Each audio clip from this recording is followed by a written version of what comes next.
For more than 40 years, the carpenter woke up before sunrise, not because he had to, but because that was who he was. His hands were rough, scarred by decades of honest work. Every cut, every measurement, every nail carried his reputation. People trusted him. Families slept peacefully under roofs he built. Children grew up inside walls shaped by his skill. He didn't just build houses. He built safety. He built futures. But time has a way of catching even the strongest hands. His back ached longer than it used to. His knees protested every step up a ladder. And one morning, as he stared at his reflection, he knew it was time. That day, he walked into his boss's office. A room filled with blueprints and memories. "I think I'm ready to retire," he said quietly. The boss leaned back in his chair. He didn't rush the moment. He knew what this meant. "You've given this company your best years," the boss said. "You've earned your rest." Then he paused. "But I have one last request," he added. "One final house." The carpenter nodded, outwardly calm, inwardly conflicted. As he left the office, his thoughts grew heavy. One more house, he thought. After all these years, just one more. But something had changed. For the first time in his career, his heart wasn't in it. As construction began, the old discipline faded. He stood over the foundation, calculating depth. Then he stopped. "This will do," he thought. The wood delivery arrived premium materials he'd always demanded. He sent half of them back, ordered cheaper replacements. "They're good enough," he muttered. Measurements that once took patience were rushed. Details he once obsessed over were dismissed. Each decision whispered the same lie. It doesn't matter anymore.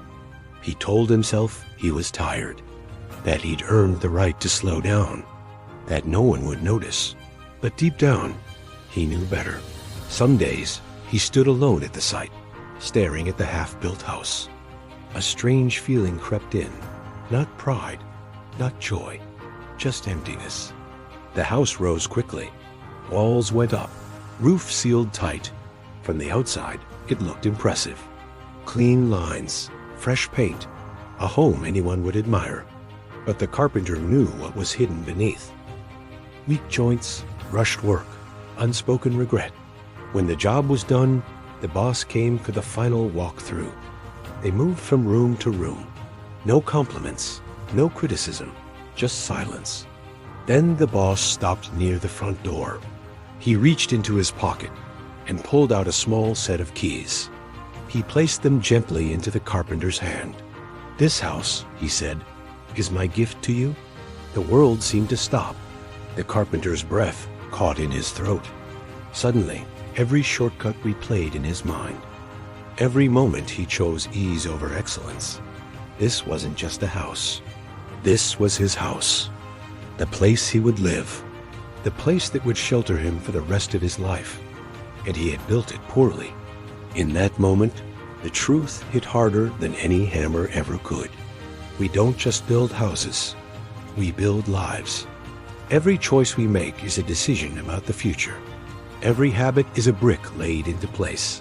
Every excuse weakens the structure. We tell ourselves we'll fix it later, that shortcuts don't matter, that no one will notice. But one day, the keys are handed to us. And when that day comes, there are no refunds, no rebuilds, only consequences. Excellence isn't about perfection. It's about intention. It's about doing your best even when no one is watching, especially when no one is watching. Because the life you're building today is the one you'll be living in tomorrow. So ask yourself, are you building with care? Or are you cutting corners? If this story spoke to you, don't ignore that feeling. Comment excellence if you believe your daily choices matter. Like this video to support stories with meaning. Share it with someone who needs this reminder. And subscribe for more lessons that challenge how you think, work, and live. Because in the end, you live inside what you build.